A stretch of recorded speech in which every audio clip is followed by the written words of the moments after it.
Work environment में हर कोई चाहता है कि उसके रिलेशनशिप उसके सीनियर के साथ हमेशा बेहतर बने रहें, उसकी तरक्की हो, लाइफ में आगे बढ़े और हर काम बेहतर तरीके से निपटाए। लेकिन कई बार ऐसा माहौल बन जाता है जहाँ पे आपके रिलेशनशिप आपके सीनियर के साथ बेहतर नहीं रह पाते। कई बार आपको ऐसा लगता है कि आपके सीनियर आपके साथ मिसबिहेवियर कर रहे हैं, या फिर कई बार ऐसा लगता है कि आपके सीनियर आपको सपोर्ट नहीं करते हैं बल्कि किसी और को सपोर्ट करते हैं। आज की इस वीडियो में हम डिस्कस करेंगे कि किस प्रकार से आप अपने रिलेशनशिप बेहतर कर सकते हैं अपने सीनियर के साथ, वो भी बेहतर तरीके से काम करते हुए। सबसे पहले आइए डिस्कस करते हैं इस बात की कि आखिर सीनियर्स चाहते क्या हैं अपने सबऑर्डिनेट से या अपने साथ काम करने वाले कलीग से। देखिए, अगर आपका खुद का ऑर्गेनाइजेशन हो या आपकी खुद की टीम हो तो सबसे पहली चाहत आपकी क्या होगी? आप चाहेंगे कि द बेस्ट पर्सन आपकी टीम में हो और आपका काम परफेक्ट तरीके से होता रहे। ठीक उसी तरीके से आपके सुपरवाइजर भी हमेशा ये चाहते हैं कि उनकी टीम बेस्ट हो और उनका काम भी बेस्ट तरीके से हमेशा परफॉर्म करता रहे। लेकिन कई बार इन चीजों में अड़चने आती हैं और उसके कारण का शिकार कोई बन जाता है। कई बार आपके कलीग, कई बार आप खुद ही इसके शिकार हो जाते हैं और ऐसा होता है कि आपके ऊपर सारी जिम्मेवारियां थोप दी जाती हैं। लेकिन इसके भी कई सारे कारण हैं और कई सारे मिसकम्युनिकेशन की वजह से ये गलतियां होती हैं। तो आइए सबसे पहले समझते हैं कि आखिर वो कौन सा कार्य है जो अपने सीनियर के साथ मिलकर करने से आपका रिलेशनशिप भी बेहतर रहेगा और आप जीवन में तरक्की भी करेंगे। सबसे पहली इंपॉर्टेंट चीज है टाइम मैनेजमेंट का ध्यान रखना, यानी कमिटेड टाइम का ध्यान रखना, यानी कि टाइमलाइन का ध्यान रखना। लेकिन इसमें गलती ये हो जाती है कि कई बार हम टाइमलाइन के अकॉर्डिंग कार्य नहीं कर पाते। हमें जो टाइमलाइन दिया जाता है उससे हम बियॉन्ड चले जाते हैं। ऐसा हो ही सकता है कि आपको कोई कार्य दिया गया है और वो कार्य आप टाइमली कंप्लीट ना कर पाएं।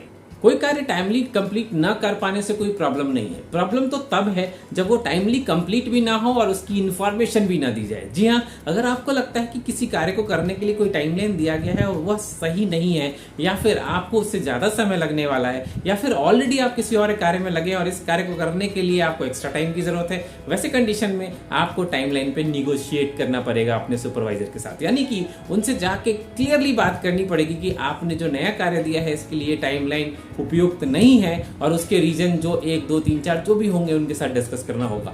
निश्चय ही जब आप ऐसा खुल के अपने सीनियर से बात करते हैं तो वो आपको प्रायोरिटी समझाते हैं कि कौन सा कार्य फर्स्ट प्रायोरिटी पे करनी है और कौन सा कार्य सेकंड प्रायोरिटी पे करनी है और उसके लिए कितना टाइमलाइन नियोजित किया जा सकता है, और इस तरीके से आपकी ये प्रॉब्लम सॉल्व हो जाती है। अब आइए बात करते हैं दूसरे पॉइंट की। कई बार हमें लगता है कि हमारे सीनियर हमको पसंद नहीं करते, आपकी उनके साथ तालमेल नहीं बन रही है, हर बात में आपके सीनियर आपके ऊपर झिड़कते हैं या आप भी पता नहीं क्या उल्टा पुल्टा जवाब दे देते हैं। तो सबसे पहली इंपॉर्टेंट चीज इसमें यह है कि आप खुद को इवैल्यूएट कीजिए।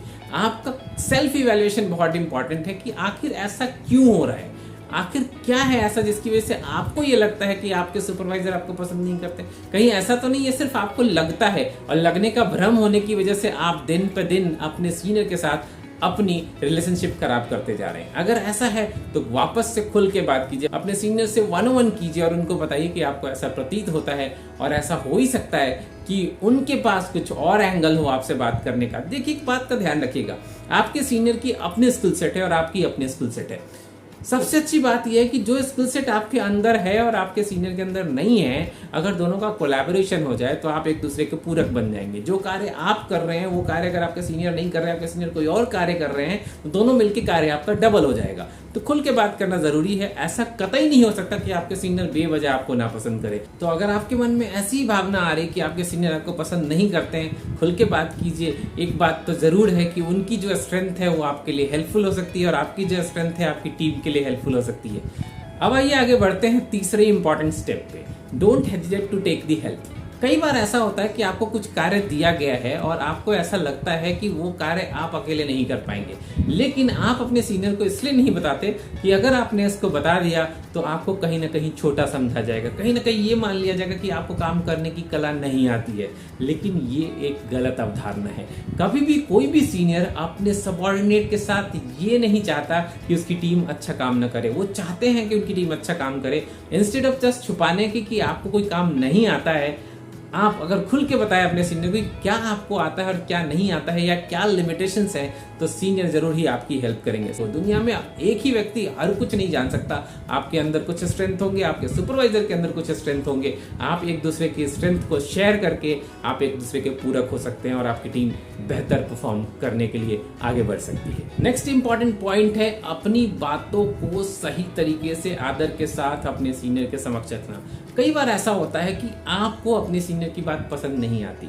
कई बार ऐसा होता है कि आप जो कर रहे होते हैं आपका थॉट प्रोसेस आपके सीनियर के साथ मैच नहीं करता, और कई बार कार्य की गंभीरता की वजह से आपके सीनियर आपके ऊपर चिल्ला भी उठते हैं।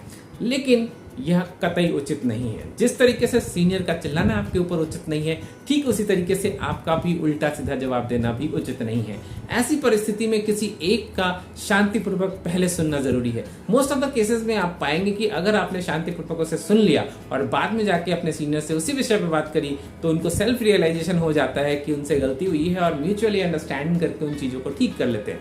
मैं बिल्कुल नहीं कह रहा कि इसकी वजह से आपको अपनी गौरव को ताक पे रखना चाहिए, ऐसा बिल्कुल नहीं है, लेकिन at the same time practical बने। कई बार ऐसा हो ही जाता है कि काम के प्रेशर की वजह से लोग गलत तरीके से बोल पड़ते हैं। ये आपके साथ भी होता है और आपके सुपरवाइजर के साथ भी होता है। तो अगर ऐसी कोई भी गलती हो ही गई है तो क्यों ना उस समय शांत रहें और बाद में उस पर खुल के बात करें। ठीक इस तरीके से वो गलती अगर आपसे हो गई है तो क्यों ना जाके उसके लिए माफी मांगे और माफी मांगने के बाद उस कार्य में वापस से लग जाए।